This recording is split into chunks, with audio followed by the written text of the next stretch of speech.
At dahil special ka, gagawan kita nitong aking special na cake for today. Ayan. Ang gagawan po natin ng cake na to ay isang taong special. Special siya sa aming buhay. Ayan.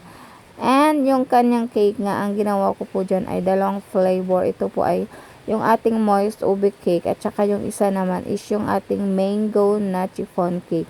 Yes guys, yung isa is moist, yung isa naman ay chiffon. Balance lang sila.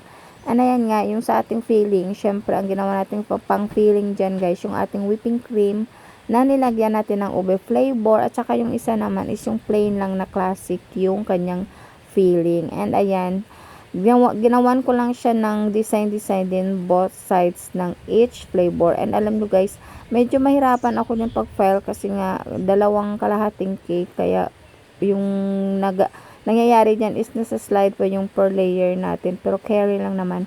And ayan nga, sa ating ube, ang ating ginawa dyan, ang ating nilagay na toppings, itong ating very creamy na leche flan made truly by yours. Ano ba to? Basta yun na yun. And yung ating white na naman dyan, na naka-frosting sa nakikita nyo, ang nilagay natin dyan is yung mango. Mango, fresh fruits po yan ha. Fresh fruits na mango ang nilagay natin dyan. And pwede naman natin ilagay dyan yung mga ano lang, yung in-can bitaw ng mga mango. Pero mas maganda pa rin yung fresh. And ayan na nga ang ating final look ng ating 2-in-1 na cake. And tingnan nyo naman guys kung gaano siya ka-yummy.